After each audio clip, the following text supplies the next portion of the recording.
Sudah mulai.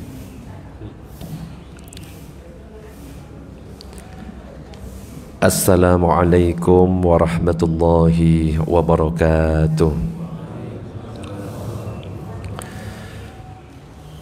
Bismillah walhamdulillah wassalatu wassalamu ala rasulillah sayyidina Muhammad ibn Abdillah wa ala alihi wa sahbihi wa man walah, la hawla wa la quwata illa billah, amma ba'du. Nawayna ta'alluma wa ta'alim wa tadhakkura wa tadhkir wa naf'a wal intifa' wal ifadata wal istifada wal hath ala tamassuki bi kitabillahi wa sunnati rasulihi wa du'a ila al-huda wa dalalata ala al-khair wa badigha'a wajhillah mardatihi wa qurbihi wa thawabihi subhanahu wa ta'ala ila hadratin nabiyil mustafa Muhammadin sallallahu alaihi wasallam. Al-Fatihah. A'udzu billahi minasy syaithanir rajim. Bismillahirrahmanirrahim. Alhamdulillahi rabbil alamin. Arrahmanir rahim. Maliki yaumiddin. Iyyaka na'budu wa iyyaka nasta'in. Ihdinas siratal mustaqim. Siratal ladzina an'amta 'alaihim ghairil maghdubi 'alaihim waladdallin. Amin. Para jamaah, Bapak Ibu yang dirahmati oleh Allah, alhamdulillah pada kesempatan pagi ini kita masih diberikan kesehatan oleh Allah, masih diberikan kesempatan untuk bisa melaksanakan kewajiban kita, yaitu sholat subuh, dan kita bersyukur kepada Allah karena kita bisa melaksanakannya dengan berjamaah. Mudah-mudahan kita semuanya istiqomah, amin ya rabbal alamin. Para jamaah, Bapak Ibu yang dirahmati oleh Allah, pada kesempatan pagi ini insyaallah yang akan kita bahas adalah fikih yang berhubungan dengan masjid atau ketakmiran. Insyaallah nanti akan dijelaskan tentang masjid itu sebenarnya seperti apa definisinya, yang dilarang ketika di masjid itu apa, tentang keuangan masjid itu seperti apa. Tapi insyaallah nanti ini akan terbagi menjadi beberapa sesi. Yang pertama yang akan kita bahas itu adalah tentang definisi masjid. Kalau kita berbicara tentang masjid, maka masjid itu berasal dari kata sajadah yang artinya bersujud. Dan kata masjid itu adalah isim makan atau isim tempat yang berarti tempat sujud. Sedangkan kalau kata masjid itu artinya adalah isim zaman yang bermakna waktu sujud. Jadi kalau dalam bahasa Arab beda fathah itu artinya beda. Sajadah bersujud, masjid artinya tempat sujud, masjid artinya waktu sujud. Makanya harus hati-hati benar-benar kalau kita sholat, apalagi bacaan yang kita baca itu adalah rukun sholat seperti surat Al-Fatihah. Contoh misalkan Alhamdulillahi Rabbil Alamin, itu artinya apa? Segala puji bagi Allah, Tuhan semesta alam. Itu kalau pakai hak, segala puji bagi Allah. Tapi ketika kita salah mengucapkan hak, Alhamdulillahi Rabbil Alamin, itu artinya beda. Segala kematian bagi Allah. Coba bayangkan. Ar-Rahmanir Rahim, itu artinya yang maha pengasih lagi maha penyayang. Itu kalau pakai hak. Berubah sedikit menjadi kha, Ar-Rahmanir Rahim, itu artinya beda. Yang maha pengasih lagi maha merdu. Loh, aneh artinya. Iyyaka na'budu wa iyyaka nasta'in. Iyanya itu ada tasdidnya. Kalau enggak dibaca tasdid, iyyaka na'budu wa iyyaka nasta'in, beda artinya. Kalau yang pakai tasdid, hanya kepadamu kami menyembah. Tapi ketika enggak pakai tasdid artinya apa? Hanya kepada cahaya mataharimu kami menyembah. Loh, bisa-bisa jadi syirik. Makanya ketika milih jadi imam itu harus benar-benar dilihat bacaannya bagus atau tidak, makhorijul hurufnya tepat atau tidak, Tidak sembarangan kita memilih jadi imam. Bukan karena dia adalah ketua takmir lalu jadi imam, tidak. Bukan karena dia pemilik masjid atau musola kemudian jadi imam, tidak. Bukan karena dia itu yang paling sepuh, paling tua, sudah berangkat haji berkali-kali kemudian jadi imam, tidak. Tapi harus dicek beneran. Yang pertama, apakah dia faqih atau tidak, ngerti nggak masalah ilmu fikih. Seandainya terjadi sesuatu ketika dalam sholatnya saat batal, dia harus ngapain, dia itu harus ngerti. Kalau sudah ada dua orang kok sama-sama faqih, berarti baru dicek bacaannya siapa yang paling banyak hafalannya, dan yang paling bagus, yang paling merdu mana, dipilih. Baru kok misalkan ada yang lebih bagus bacanya, itu yang dipilih. Kalau seandainya sama-sama alim, sama-sama faqih, terus bacaan Qur'annya juga sama-sama bagus, hafalannya juga sama-sama banyak, kita lihat dulu siapa yang pertama tinggal di situ. Oh, ini duluan, dipilih. Kok sama-sama tinggalnya mungkin bareng, baru dilihat siapa yang usianya lebih tua. Kok ya umurnya sama, baru nanti setelah dicek, dicari juga yang paling disenangi jamaah. Jadi ganteng itu ternyata pengaruh ya. Oh, ini lebih ganteng, ini jamaah lebih senang, pengaruh itu atas pilihnya imam. Kok ya sama-sama ganteng, dipilih lagi yang paling sabar. Loh, cara ngecek yang paling sabar itu gimana? Biasanya yang paling banyak istrinya ya, biasanya itu sudah apa ya wis tiap hari ngoceh, biasanya lebih sabar. Jadi kalau kok sama-sama alim, istrinya satunya satu, yang satunya istrinya dua, maka yang lebih berhak yang istrinya dua. Ini keras banget di luar itu. Allahumma shalli ala sayyidina Muhammad. Loh, penting ini. Jadi yang dimaksud dengan masjid itu adalah tempat sujud. Itu kalau makna secara bahasa. Jadi kata sujud itu digunakan untuk mewakili sholat. Kenapa? Karena posisi yang paling agung dalam sholat adalah posisi bersujud. Makanya dalam hadis itu dikatakan kalau kita posisi dalam keadaan sujud itu adalah waktu terdekat seorang hamba dengan Robnya. Perbanyak doa di situ. Tapi ingat, ada aturannya ketika berdoa. Misalkan doa dengan bahasa Arab boleh kita lafalkan. Tetapi kalau misalkan doanya dengan bahasa Indonesia, boleh tidak kita lafalkan? Tidak boleh. Karena kalau sholat harus full dengan bahasa Arab, sesuai dengan yang Nabi katakan, Sallu kama ra'aitumuni usolli. Sholatlah kamu sebagaimana kamu melihat aku sholat. Nabi sholatnya full dengan bahasa Arab, kita dengan bahasa Arab. Jadi kalau kita kok posisinya sujud, kita pengen berdoa, kita nggak bisa bahasa Arab, boleh dengan bahasa Indonesia, tapi cukup dilintaskan dalam hati. Tapi kalau misalkan kita bisa dengan bahasa Arab, boleh, meskipun dilafalkan. Kalau kita yang kita baca doanya adalah doa yang ada dalam Quran, jangan niatkan membaca Al-Quran, tapi niatnya berdoa. Jadi ada aturannya juga. Jadi kata sujud dipilih mewakili sebagai tempat sholat karena tempat yang paling dekat seorang hamba dengan Allah itu adalah ketika sujud.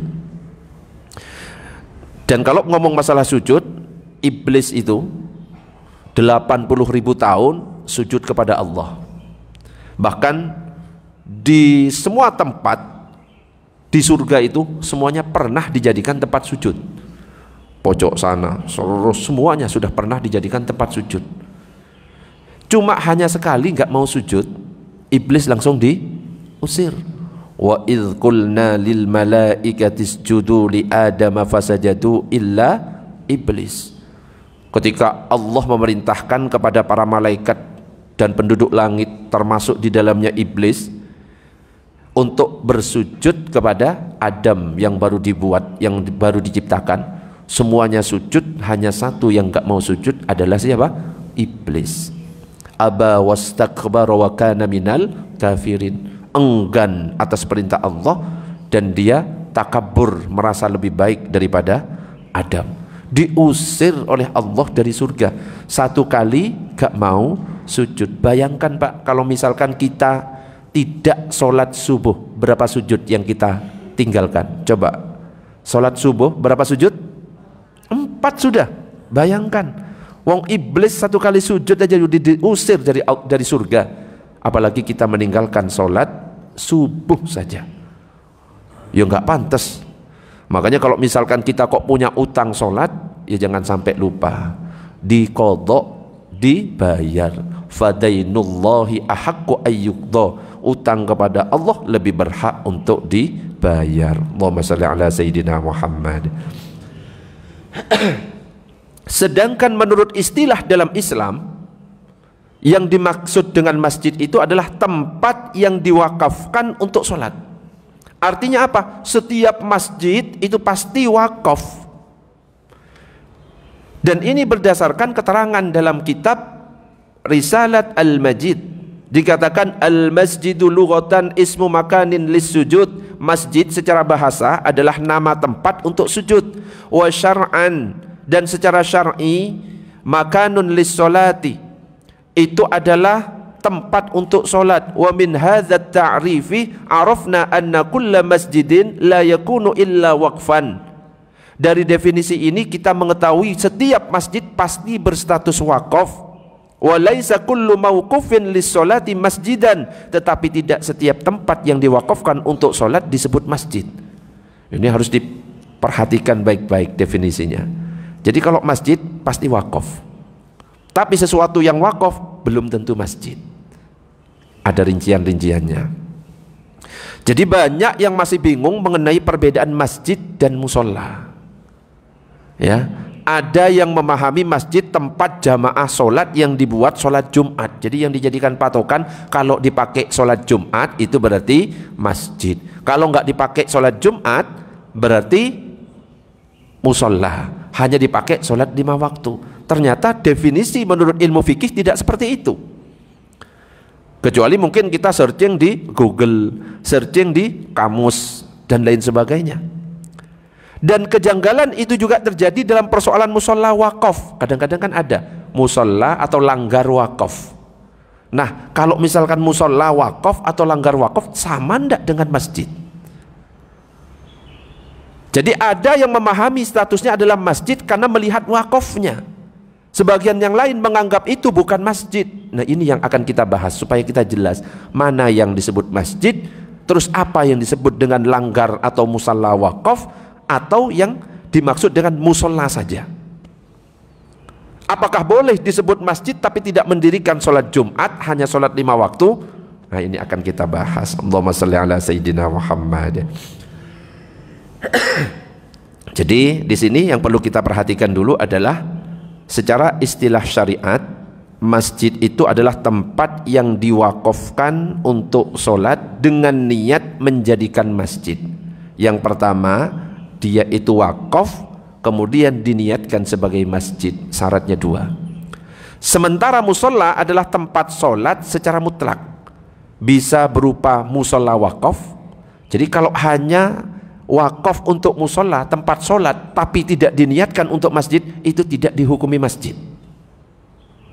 Atau kadang-kadang milik pribadi, ada di kamar, di rumah, itu juga musola. Atau ada di mall dan lain sebagainya, itu musola. Bahkan kalau kata musola di zaman Nabi itu merujuk kepada lapangan. Makanya ketika Nabi sholat Idul Fitri atau Idul Adha, Nabi menuju musola, tempat sholat. Yang dimaksud itu bukan musola-musola di negara kita Indonesia, bukan, tapi tempat tanah lapang supaya orang-orang bisa berkumpul. Nah, di situ yang disebut musola. Dan musolanya itu ada khusus di zaman Nabi, nggak sembarangan kayak kita sekarang. Lapangan yang dipakai lapangan bola, ya kadang-kadang nutup jalan dan lain sebagainya. Bukan seperti itu. Allahumma shalli ala sayyidina Muhammad. Maka dari pernyataan yang tadi saya sampaikan, jelas bahwa masjid itu sudah pasti wakaf, sedangkan musola belum tentu wakaf. Kalau itu wakaf sebagai masjid, atau itu hanya sekedar musola. Dan bisa dipahami juga bahwa penggunaan tempat untuk jamaah sholat Jumat bukan menjadi prinsip dalam menentukan status masjid, tapi yang ditentukan itu adalah ucapan atau sirat wakaf. Jadi bukan karena masjid itu dipakai Jumatan lalu masjid, kalau tidak dipakai Jumatan lalu bukan masjid. Enggak, ada masjid jami, ada masjid ghairu jami. Disebut masjid jami kalau masjid itu digunakan untuk Jumatan, disebut ghairu jami cuma dipakai sholat 5 waktu, gak pakai Jumatan tapi statusnya tetap masjid. Jadi ada bedanya. Kalau misalkan ada tanah yang diwakafkan sebagai masjid, maka statusnya adalah masjid. Kok ada ini saya wakafkan sebagai masjid, masih bentuk tanah, belum dibangun, maka di situ berlaku hukum masjid. Kalau seandainya ada orang sholat di situ, maka tetap dianjurkan sholat tahiyatul masjid. Meski tidak pernah dipakai sholat Jumat juga, karena bukan masalah dipakai atau tidaknya sebagai sholat Jumat patokannya, tapi sebagai wakaf sebagai masjid. Maka para fuqaha Syafi'iyah menjelaskan bahwa tidak semua tempat yang diwakafkan untuk sholat itu pasti masjid. Makanya musola wakaf itu belum tentu masjid. Kalau misalkan niatnya hanya sebagai tempat sholat, hanya sebagai tempat sholat, bukan diniatkan sebagai masjid. Jadi tempat sholat beda lah dengan niat sebagai masjid. Tempat sholat bisa di mana-mana. Tempat sholat bisa di mana-mana. Tapi kalau masjid nanti akan berlaku hukum-hukum masjid. Allahumma shalli ala sayyidina Muhammad. Nah, sekarang sirat pewakafan masjid itu seperti apa akan saya jelaskan sebelum yang satu ini. Ada pertanyaan sampai di sini sebelum saya lanjut dari muqaddimah yang saya sampaikan? Monggo. Sudah jelas? Tumbennya tak lirik ke kiri itu gak ngacung Pak Ali ini. Padahal tak pancing-pancing pancet aja Pak Ali. Ibu-ibu ada? Belum ya, muqaddimah masa langsung tanya. Oke, kita lanjut. Allahumma shalli ala sayyidina Muhammad ya. Jadi kalau sirat pewakafan masjid itu terbagi jadi 2. Yang pertama adalah secara sharih, jelas. Jadi ucapannya itu tegas, saya wakafkan ini sebagai masjid, wis langsung berlaku masjid. Kalau yang kedua itu ucapan kinayah yang memungkinkan untuk diarahkan kepada pewakafan masjid dan makna lain. Ini saya wakafkan sebagai tempat sholat. Kalau misalkan belum ada kata masjid, belum jelas itu, masih kinayah. Ditanyakan tempat sholatnya maksudnya apa? Musola atau masjid?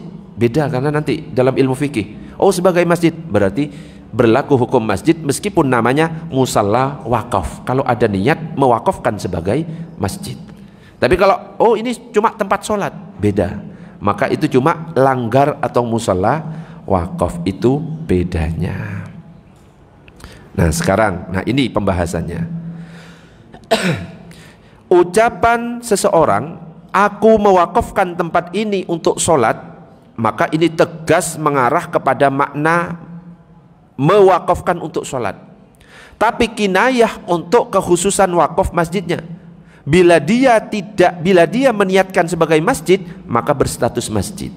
Bila tidak ada niat ini sebagai masjid, hanya wakaf sebagai tempat sholat, maka tidak menjadi seperti masjid, hanya seperti madrasah. Madrasah itu wakaf kadang-kadang, pondok pesantren ya wakaf, tapi wakaf belum tentu masjid. Tapi kalau masjid pasti wakaf. Karena beda antara masjid dengan musola nanti. Kalau masjid, orang yang haid tidak boleh masuk. Tapi kalau musola, orang yang haid masih boleh masuk. Kalau di masjid bisa melaksanakan tahiyatul masjid. Tapi ketika di musola tidak ada tahiyatul masjid. Kalau di masjid bisa niat iktikaf, kalau di musola tidak bisa digunakan untuk iktikaf. Dan ada hukum-hukum lain yang nanti akan berlaku ketika itu disebut sebagai masjid atau tidak. Nah ini, wa ammal masjidu fa amrun zaidun yaktsuru fihi al-ajru. Adapun masjid adalah perkara yang memiliki nilai lebih yang banyak pahala di dalamnya. Sah dibuat iktikaf. Nah ini, wa yu'takafu fihi, sah dibuat iktikaf. Wa yahrumu ala dzil hadatsil akbaril muktsu fihi. Haram bagi yang berhadas besar berdiam diri di dalam masjid. Jadi kalau kita posisi dalam keadaan haid atau dalam keadaan junub, tidak boleh masuk ke dalam masjid.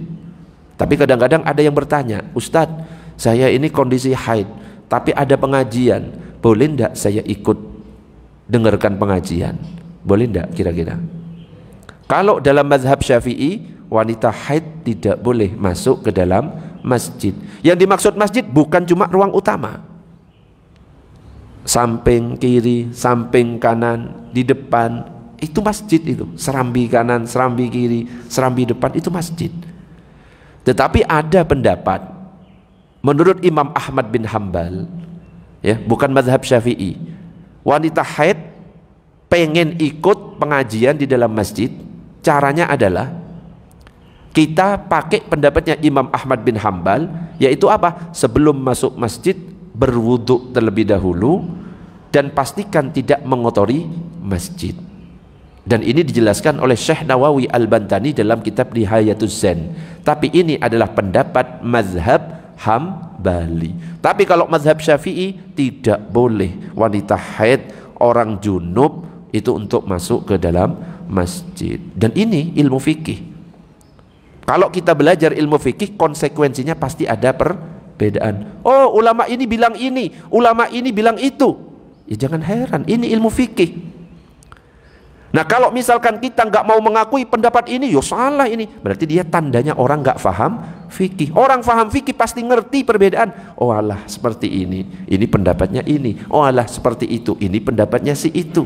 Dan dia akan lapang dada ketika melihat perbedaan itu. Itu tandanya orang faham ilmu fikih. Nah sekarang ini nggak seperti itu.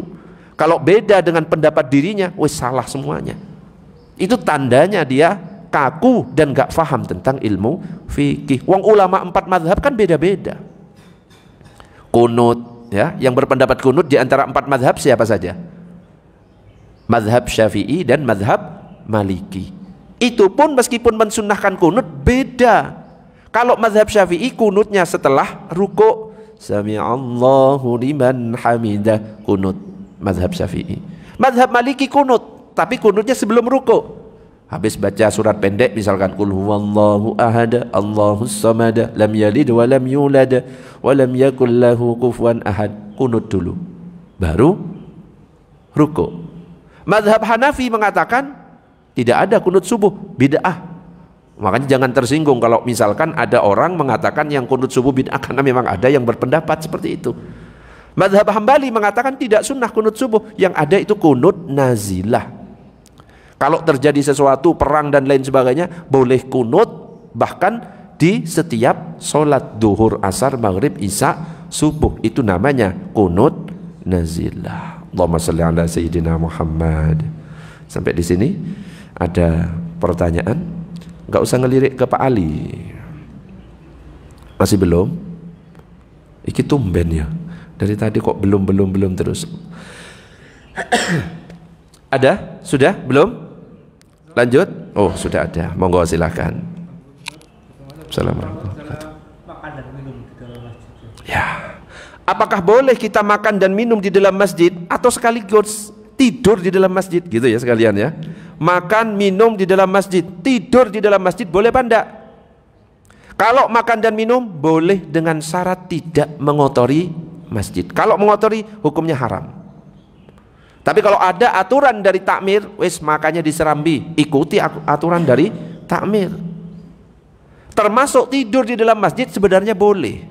Cuma kan kadang-kadang ada takmir yang memberikan aturan, ya kita manut dengan aturan yang dibuat. Jangan ngeyel, lu Nabi lu pernah tidur. Lu masalahnya sing bersihkan itu siapa? Takmir dan lain sebagainya. Kalau ditanya bolehnya, boleh. Cuma kadang-kadang di masjid-masjid tertentu ada ketentuan atau aturan khusus dari takmir-takmirnya, ya, jangan tidur di dalam, tidurnya di luar. Boleh kita ikuti. Bahkan kalau di zaman Nabi sholat pakai sandal masuk ke dalam masjid gak apa-apa. Coba kalau misalkan sekarang dipraktekkan pakai sandal masuk ke dalam masjid, boleh apa enggak? Yuh, dihajar sama takmirnya.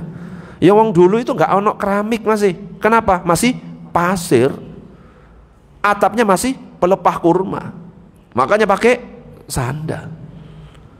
Jadi kalau misalkan ada aturan-aturan tertentu, ya diikuti sesuai dengan aturan dari masjid. Mungkin ada kebijakan tertentu karena melihat kondisi ini, melihat kondisi itu. Tapi kalau ditanya boleh tidak makan dan minum di masjid, boleh. dengan syarat tidak mengotori masjid. Tidur di dalam masjid boleh dengan syarat tidak mengotori masjid.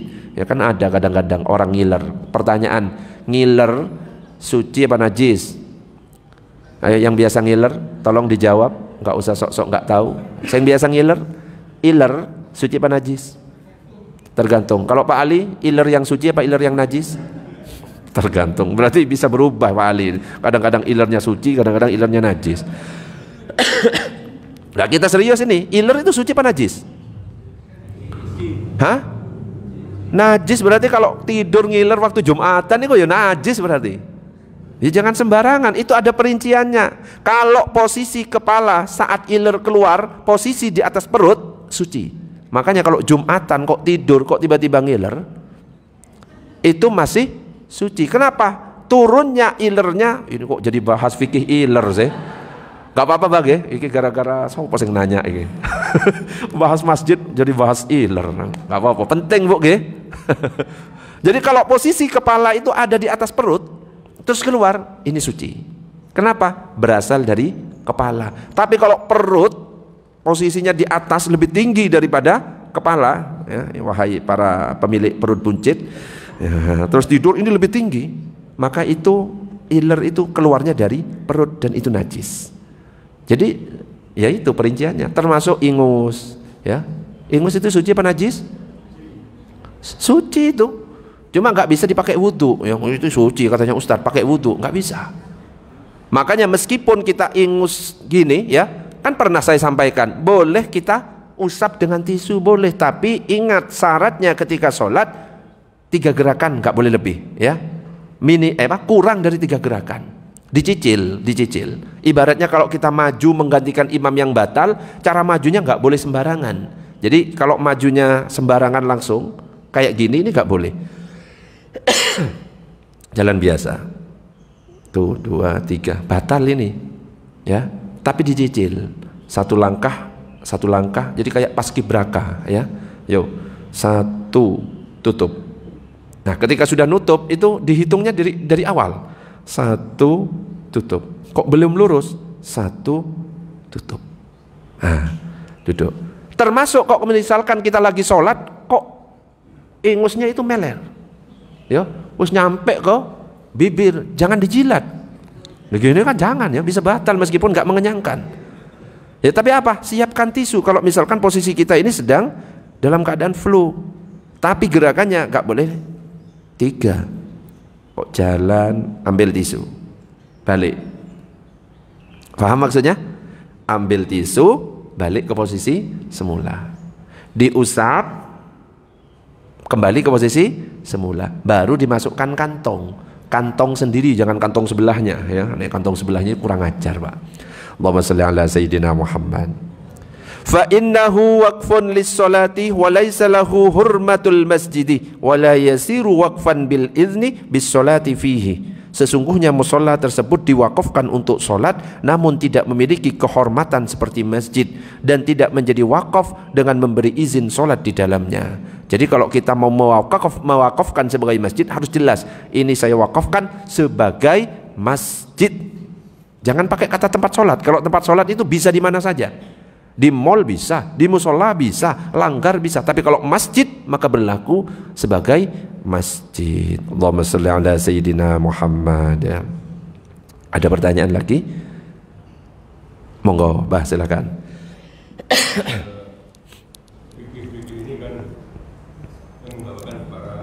Betul.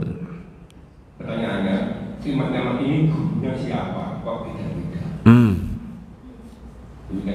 Ya. Yang mengajarkan ilmu fikih kan imam mujtahid seperti Imam Hanafi, Imam Syafi'i, Imam Hambali, Imam Maliki. Lah kok bisa beda, ya? Wong agamanya sama gitu, ya. Kok bisa beda? Pertanyaannya, Nabi ketika keluar ke suatu tempat kira-kira bareng satu sahabat saja atau berganti-ganti sahabat? Ganti-ganti sahabat. Dan sahabat yang berganti-ganti menemani Nabi itu kadang-kadang ceritanya beda. Karena memang Nabi mempraktekkan seperti itu. Ada sahabat Abu Hurairah misalkan, ya, melihat cara sholatnya Nabi. Ternyata Abu Hurairah cerita, Nabi itu kalau sholat baca basmalahnya dikeraskan. Bismillahirrahmanirrahim. Dan ini yang dipraktekkan dalam mazhab Syafi'i. Nyampe ini ke santri-santrinya, nyampe kepada Imam Syafi'i. Karena apa? Berasal dari Abu Hurairah. Tapi suatu ketika sama Nabi Muhammad keluarnya nggak bareng Abu Hurairah, bareng dengan sahabat yang lain. Nah, ketika bareng sahabat yang lain, Nabi mempraktikkan dengan cara yang beda. Ternyata ketika sholat, Allahu Akbar, Alhamdulillahi Rabbil Alamin. Dan cerita ini kepada yang lain, kepada sahabat yang lain, sampai nyampe ke imam-imam mazhab seperti Imam Malik. Oh, kalau Nabi itu sholat gak pakai bismillah, makanya ketika sholat gak pakai bismillah. Ya, kita lihat teman-teman Muhammadiyah pakai langsung Alhamdulillah, teman-teman NU pakai Bismillahirrahmanirrahim. Semuanya bersumber kepada Nabi, tapi melalui jalur sahabat yang berbeda. Loh, kok bisa beda? Lah iya, Nabi ingin memberikan keringanan yang mudah, sama seperti ketika sujud. Suatu ketika Nabi sujud dengan lutut, diceritakan akhirnya dipakai oleh 3 mazhab, mazhab Hanafi, mazhab Syafi'i, mazhab Hambali, akhirnya menyampaikan kepada kita kalau Nabi ketika sujud yang didulukan adalah lutut. Tapi suatu ketika lagi Nabi ternyata sujudnya dengan tangan terlebih dahulu. Akhirnya nyampe ke sahabat ini, nyampe kepada Imam Malik. Akhirnya Imam Malik berfatwa kalau sujud yang dianjurkan adalah tangan terlebih dahulu. Apakah semuanya sumbernya dari Nabi? Semuanya sumbernya dari Nabi. Coba bayangkan kalau misalkan pakai cara satu, harus lutut terlebih dahulu. Kira-kira orang yang susah untuk turun kakinya bisa apa enggak? Ya justru memberatkan. Islam itu mudah. Bahkan kadang-kadang hadisnya sama, cuma penafsirannya beda. Cara menafsirkannya beda. Innamal a'malu binniyat wa innamal likulli imri'in ma nawa. Setiap amalan tergantung pada niat dan setiap orang mendapatkan sesuai dengan apa yang diniatkan. Ternyata ketika mendefinisikan amal ini, niat ini beda antara 4 mazhab penafsirannya. Loh Ustaz, kalau penafsiran beda apakah dosa nanti? Enggak. Ada legalitas dari Nabi SAW yang mengatakan manijtahada fa asaba falahu ajrani. Kalau misalkan ada seorang mujtahid, imam ya, yang memang sudah sampai ya ilmunya, dia berijtihad dan benar, ternyata ijtihadnya itu pendapatnya benar, maka dia dapat 2. Wa man ijtahada fa akhta'a falahu ajrun wahidun. Kok ternyata ada orang yang berijtihad, mujtahid ini yang berijtihad, gak sembarangan orang. Berpendapat kok dia ternyata pendapatnya salah, tetap dapat pahala tapi 1. Jadi karena memang sumber periwayatannya berbeda dan semuanya benar merujuk kepada Rasulullah SAW. Kenapa kok nggak langsung saja kepada Nabi? Pertanyaannya, kita ini sahabat dah, kok mau langsung kepada Nabi? Gak bisa, wong kita nggak ketemu Nabi, pasti akan melalui ulama. Justru Allah mengatakan dalam Al-Quran, fas'alu ahlaz zikri in kuntum la ta'lamun. Kalau kamu nggak tahu, tanya kepada ulama. Ya nggak bisa kalau kita. Kenapa? Zaman kita 15 abad dengan Nabi, nggak bisa ketemu Nabi, pasti akan melalui jalur-jalur sahabat, tabi'in, tabi'ut tabi'in, imam mazhab, terus kepada ulama-ulama kita. Dan tentunya kalau sudah jalurnya banyak seperti itu, pasti ya perbedaan akan ada. Yang penting rujukannya jelas, insya Allah ya mudah-mudahan kita diterima oleh Allah Subhanahu wa ta'ala. Allahumma salli ala sayyidina Muhammad. Ada pertanyaan sebelum dilanjut? Wah, monggo. Pak Ali sebentar, Pak Ali ya. Waalaikumsalam warahmatullahi wabarakatuh. Masalah keimaman, Ustaz. Kalau sekarang itu di mana-mana masjid, banyak masjid yang diimami oleh anak-anak muda. Anak-anak muda. Tapi kadang-kadang apa yang membuat mereka itu ada yang belum paham mengenai fikih keimaman. Cuma mengandalkan suara enak ya. Apakah sholat itu sah atau bagaimana? Oke. Terima kasih. Assalamualaikum warahmatullahi wabarakatuh. Waalaikumsalam warahmatullahi wabarakatuh. Oke. Jadi dulu saya pernah memberikan pembekalan Ramadan, ya, mewakili Aswaja NU Center Sidoarjo. Saya sampaikan bahwa kalau kriteria imam itu nggak sembarangan, Mbah. Dan ini dalilnya, lil imami sifatun. Imam ini mempunyai beberapa sifat. Sifatun mustahabbatun, sifat yang mustahabbah, yang disunnahkan atau dianjurkan, wa sifatun masyrutatun, dan yang kedua adalah sifat yang masyrutoh atau sifat yang disyaratkan, sifat yang wajib ada. Adapun sifat yang mustahabbah, nah ini ketika kita milih imam gak sembarangan, ada urutannya. Yang pertama adalah fikihnya, dia itu faqih, faham minimal tentang tata cara sholat, rukunnya dia ngerti, syaratnya dia ngerti, kalau batal itu nanti harus gimana, itu yang dilihat dulu. Makanya kalau seandainya ada anak kecil hafal Quran belum balik atau ya sudah balik cuma masih kecil, terus satunya ada orang yang ahli fikih, hafalannya ya itu saja, yang didulukan yang ahli fikih itu, Bang. Kenapa? Yang hafal Quran tapi kok ternyata dia batal sedangkan dia nggak ngerti ilmu fikih, bahaya, Bang. Saya ini harus kemana? Bingung kan? Dia itu mau ngapain gitu loh kalau batal. Kenapa? Karena dia nggak ngerti. Makanya saya sampaikan, dilihat dulu alimnya tentang ilmu fikih. Ini urutannya ternyata fikih dulu. Ini di dalam kitabnya ulama. Baru kalau misalkan dia ngerti ilmu fikih. Jadi kalau anak kecil yang penting dia ngerti syaratnya, rukunnya, kalau batal tahu caranya, itu boleh, Bah, jadi imam. Meskipun anak kecil, bahkan meskipun belum balik. Yang penting ngerti suci dari hadas dan najis itu seperti apa, boleh jadi imam meskipun anak kecil. Tapi kalau nggak paham, meskipun hafal Quran, ya jangan dipilih, bahaya nanti. Ternyata dia cuma paham Quran, bacaannya bagus, merdu, 30 juz hafal, ternyata dia ketika sholat gak ngerti, dia melakukan hal yang membatalkan geraknya 3 kali dan lain sebagainya, batal semuanya makmum kalau misalkan ikut kepada imam yang batal. Makanya kalau ada imam kok bacaannya salah, seperti yang awal saya sebutkan, ha dibaca ha, alhamdulillahi rabbil alamin, ketika ha dibaca kha, ar-rahmanir rahim. Loh, gak boleh kita bermakmum kepada imam itu. Kenapa? Karena imam jelas-jelas kalau salah membaca Al-Fatihah batal sholatnya. La sholata liman lam yaqra bi fatihatil kitab, tidak sah sholat seseorang tanpa membaca Fatihah atau salah Fatihahnya. Ketika kita tahu imam itu salah baca Fatihahnya, kok kita tetap berimam ke dia, bermakmum kepada dia, ikut batal, Bah. Yang harus kita lakukan apa kalau imam itu batal? Kita langsung mufarokoh. Saya pisah dari imam, saya mufarokoh dari imam, sholat sendiri. Ya, makanya ini urutannya, Bah. Apa tadi? Fikih, baru qiraah, bacaan, baru warok, dia hati-hati. Jadi kalau ada orang sama-sama ahli fikih, sama-sama hafal Quran, satunya ngerokok, satunya enggak, yang dipilih yang tidak merokok. Jadi yang sempurna, Bah. Terus baru usianya. Jadi usia bukan yang pertama. Kok sama-sama warok, dilihat siapa yang lebih tua. Oh, ini yang lebih tua, dipersilahkan. Kok sama umurnya, dilihat nasab keturunannya yang bagus siapa. Ini keturunannya maling misalkan, ya tapi bukan nggak mulia, bukan. Kalau dia bertakwa tetap mulia di sisi Allah, tapi nasab juga pengaruh.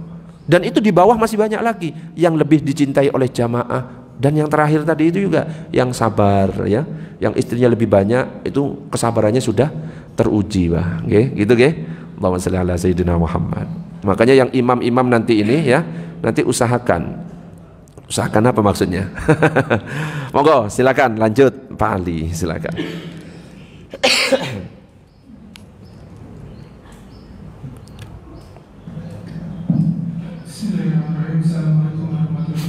Waalaikumsalam warahmatullahi wabarakatuh. Saya sampaikan bahwa semua masjid pasti wakaf. Kemudian tidak semua wakaf itu jadi masjid. Ya. Pertanyaan saya gini, Ustaz. Syarat wakaf itu kan ada 4. Pertama itu adalah pewakaf. Kedua, harta yang diwakafkan. Harta. Ketiga itu siapa yang menerima wakaf. Kemudian yang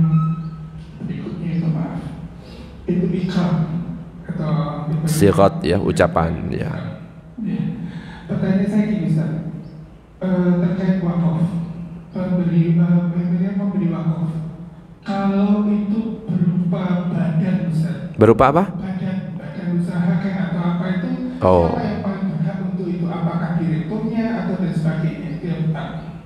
Kemudian yang berikutnya, bagaimana jika wakaf itu belum pernah diikrarkan?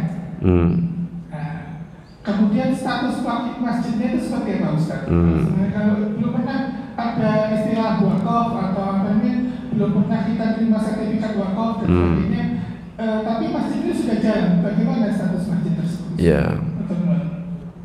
Ya. Yang pertama adalah misalkan ada yang wakaf badan usaha. Ya, jadi kalau wakaf itu kan ada badan wakaf, ya kan? Tergantung dia itu mau mewakafkan kepada siapa.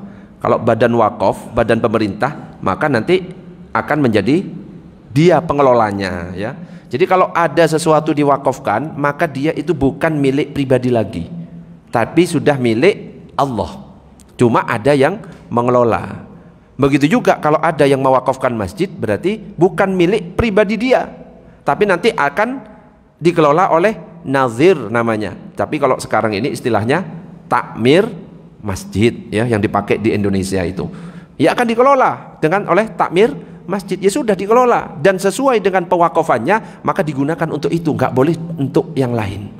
Makanya pernah saya sampaikan, kalau ada infak untuk masjid, nggak boleh dipakai selain kegiatan masjid, selain kemakmuran masjid. Ada infak dan itu tidak ada tulisannya apakah ini untuk sosial, ya, memang untuk kas masjid, maka hanya digunakan untuk kemakmuran masjid. Ada takmir sakit, diambilkan dari situ, gak boleh, hukumnya haram. Ini yang akan nanti saya jelaskan juga tentang masalah keuangan. Ada infak memang untuk sosial, kan kadang-kadang ada infak banyak, kota infak, kota infak untuk masjid, untuk sosial. Nah kalau sosial ini bisa, untuk kegiatan umum bisa, ada yang sakit boleh, untuk duafa boleh.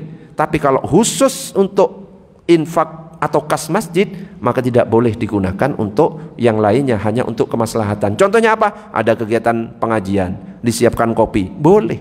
Ada rapat takmir, itu untuk kemaslahatan, kemakmuran masjid. Ada rapat takmir, disiapkan makan, boleh.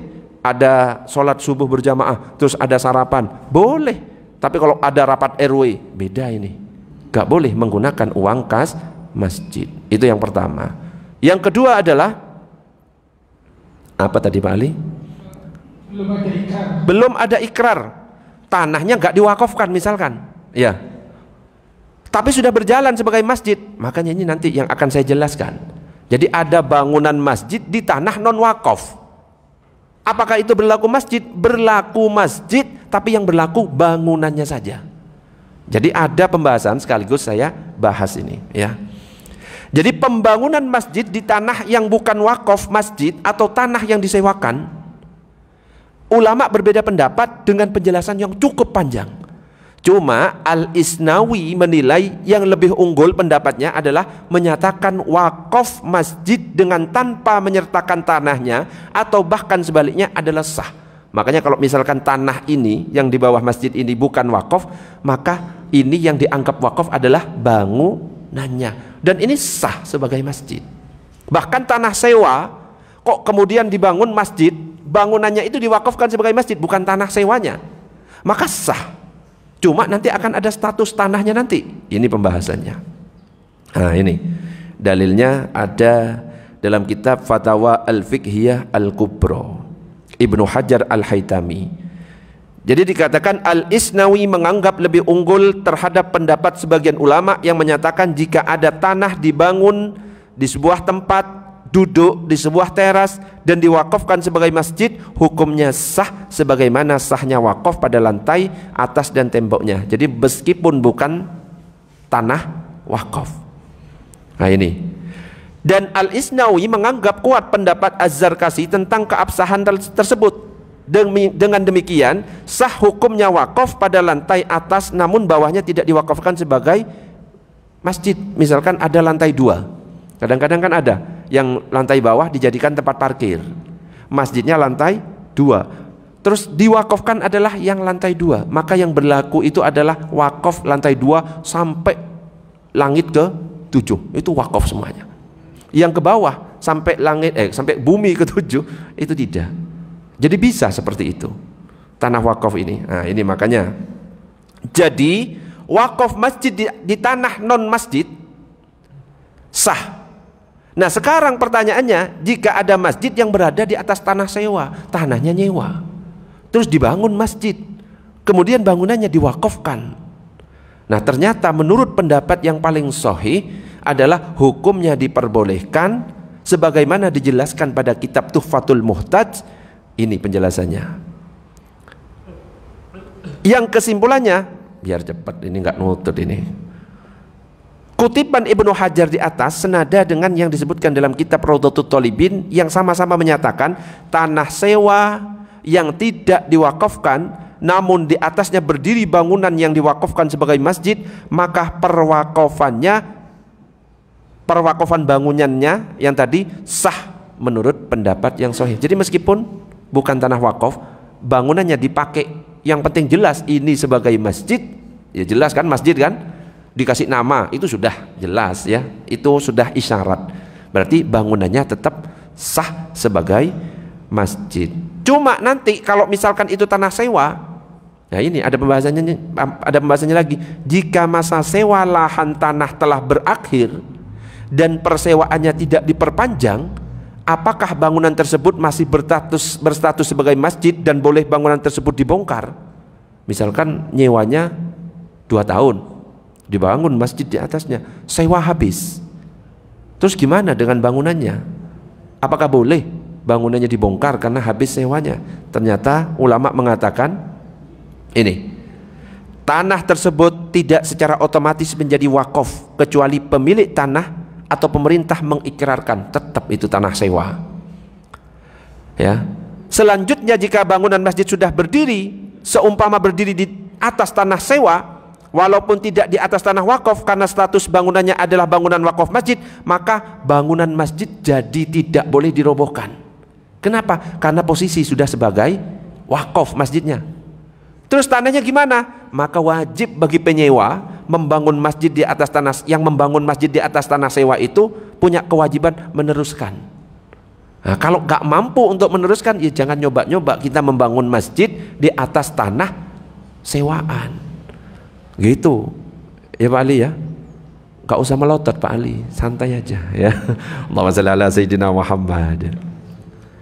Ini baru definisi masjid, nanti belum keuangan masjid nanti. Jadi ada keuangan untuk pembangunan, ada keuangan untuk ini. Nanti akan dibahas juga bagaimana kalau ngecas HP di masjid, boleh atau tidak. Itu pembahasannya banyak. Ada yang ngecas HP di masjid. Wah, tak bahas, tapi nanti pertemuannya ini masih mau habis. Kita selesaikan dulu pelan-pelan. Ada pertanyaan, monggo? Pokoknya yang berhubungan dengan masjid nanti, monggo silakan.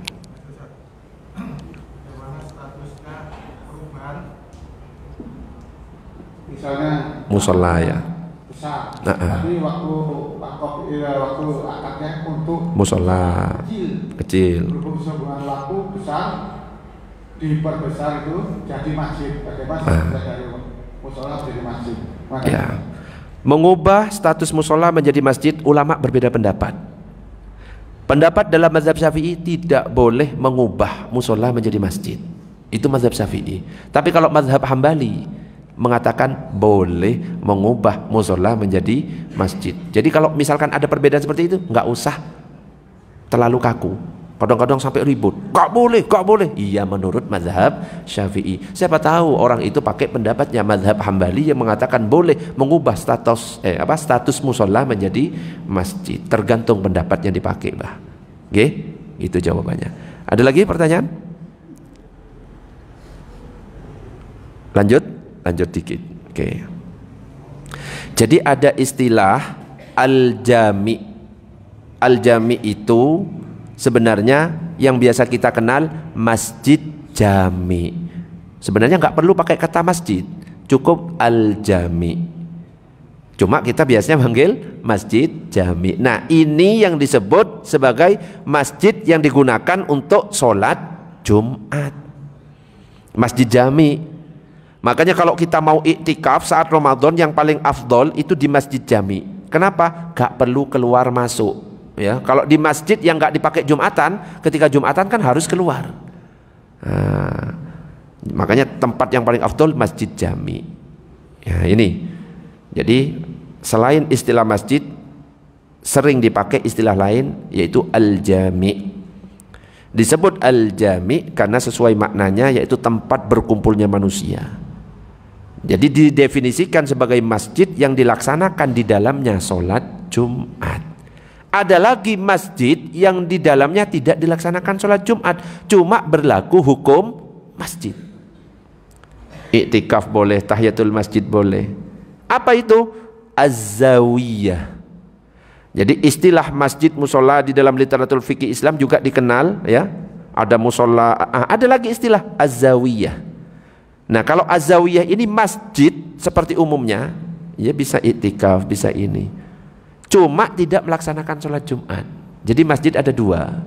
Masjid yang melaksanakan sholat Jumat disebut masjid jami. Masjid yang tidak melaksanakan sholat Jumat disebut az-zawiyah. Dan ini berlaku hukum masjid semuanya. Ada lagi musola. Musola ya seperti tadi, hanya tempat sholat. Orang haid boleh masuk. Tidak berlaku sholat tahiyatul masjid. Tidak bisa digunakan untuk iktikaf. Itu musola. Karena musola itu bisa ruangan di dalam rumah, bisa musola. Lapangan itu bisa disebut musola. Atau di mall bisa disebut musola. Jadi tidak harus bentuknya masjid kalau musola. Ada lagi istilahnya adalah langgar. Langgar ya. Makanya masjid itu sholat itu boleh dilanggar. Boleh dah sholat dilanggar. Ini kelihatan nggak pernah sholat ini. Sholat dilanggar boleh apa enggak? Ya, dilanggar ini maksudnya boleh ya. Sholat ya boleh dilanggar ya, boleh. Sholat pakai batik boleh apa enggak? Sholat pakai batik boleh apa enggak? Ya nggak boleh, batal lah. Lagi sholat kok pakai batik ya. Jadi pakai batiknya itu sebelum sholat. Nah, wis mau ngantuk soal lagi ya. Ada lagi surau. Ini istilah-istilah yang biasa digunakan untuk sholat. Tapi yang harus kita perhatikan adalah masjid itu ya. Karena kalau masjid itu berlaku hukum-hukum masjid ya. Yang diantaranya apa? Nah ini, masjid itu digunakan untuk sholat Jumat. Juga bisa iktikaf. Juga bisa sholat tahiyatul masjid. Tapi kalau musola biasanya tidak digunakan untuk sholat Jumat. Nanti akan ada pembahasan fikih sholat Jumat. Belum, ini kemarin sebenarnya pembahasan sholat digeser sementara ke fikih masjid. Biar jelas definisi masjid apa, terus keuangan masjid itu seperti apa, ngeces di masjid, tidur di masjid, itu nanti akan ada bahasannya supaya jelas. Okay? Makanya nggak apa-apa, sesuai kebutuhan dulu. Okay, bagi? Allahumma shalli ala sayyidina Muhammad. Ada pertanyaan sampai di sini? Monggo, monggo silakan.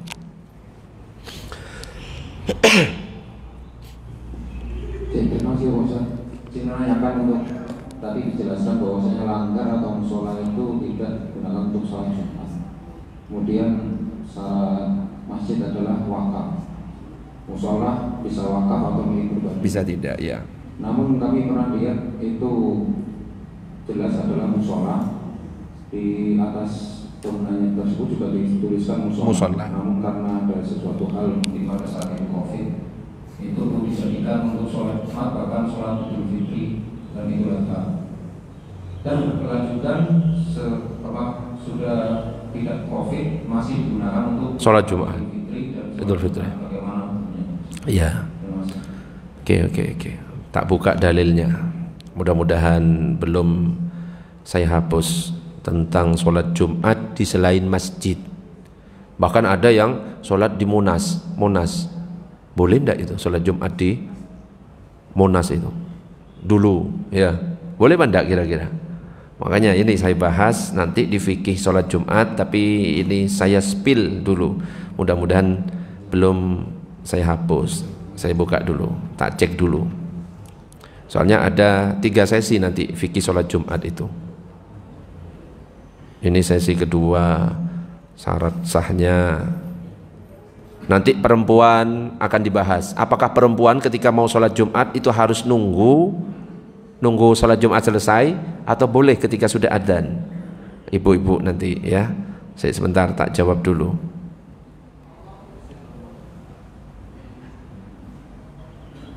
Nah ini ketemu. Sholat Jumat selain di masjid. Dalam kitab Al-Fiqhu alal madzahibil arba'ah,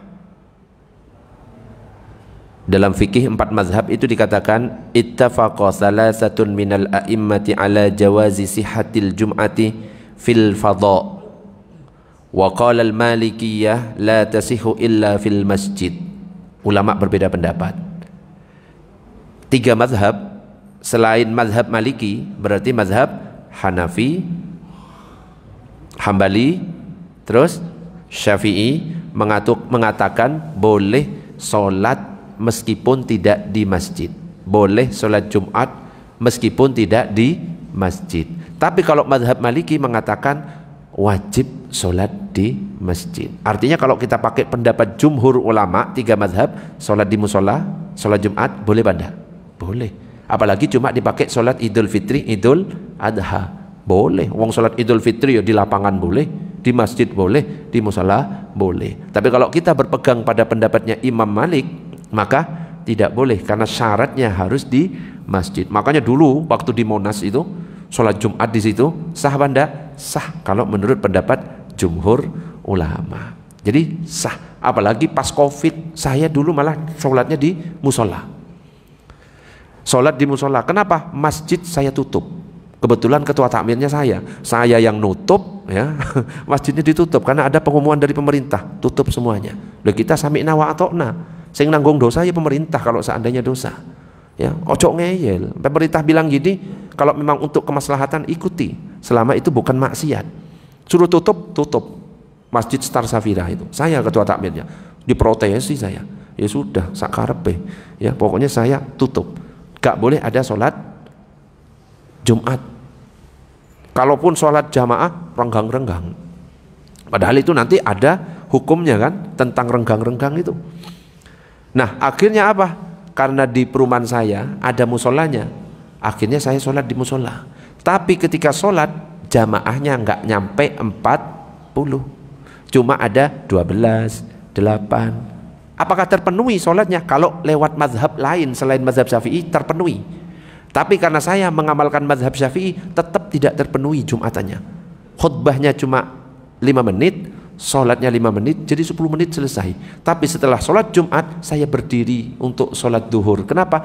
Tidak terpenuhi syaratnya Jumat, yaitu jumlahnya tidak sampai 40. Kalau dalam mazhab Syafi'i, kalau tidak terpenuhi syarat termasuk jumlah jamaahnya, maka nanti ketika sholat Jumat selesai berdiri untuk sholat duhur. Dan itu berlangsung selama Covid.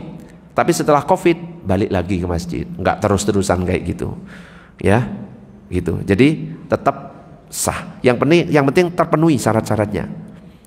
Jamaahnya berapa jumlahnya? Lebih dari 40? Oh ya aman berarti.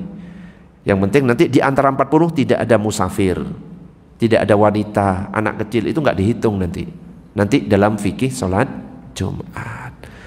Berarti tidak masalah itu? Tidak masalah. Dalam satu desa ada satu musola itu.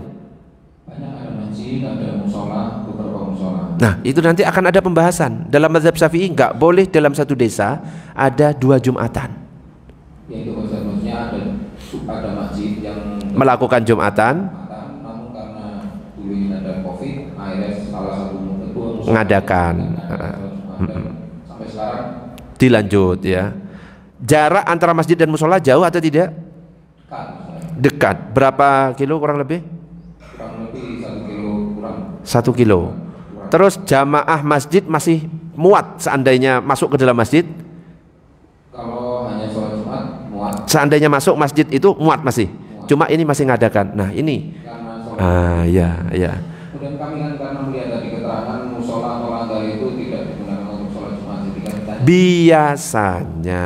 Ada kata biasanya, bukan tidak boleh melakukan sholat Jumat. Makanya kata-kata saya itu penting ya. Musola langgar biasanya tidak digunakan untuk sholat Jumat. Biasanya itu keadaan tidak biasanya. Artinya tetap boleh, cuma biasanya nggak dipakai Jumatan. Tapi nanti akan ada pembahasan lagi kalau dalam satu desa ada 2 Jumat. Ya, karena nanti yang Jumatan mulai duluan takbirnya itu yang sah, sedangkan yang lain jadi tidak sah. Itu kalau dalam mazhab Syafi'i. Tapi pembahasan rincinya nanti fikih sholat Jumat, habis fikih masjid. Oke? Ya. Ada lagi pertanyaan? Oke, Bah, terakhir Bah, nggih. Monggo. Mik Bah. Kenapa kita menentukan imam kok 4 itu saja? Artinya imam itu banyak. Yang menentukan imam itu siapa yang menentukan? Apakah Rasul atau umat? Kenapa kok 4 imam saja yang kita kenal? Padahal imam itu banyak. Banyak memang imam. Contohnya apa? Al-Hasan Al-Basri itu imam. Imam Ats-Tsauri itu imam.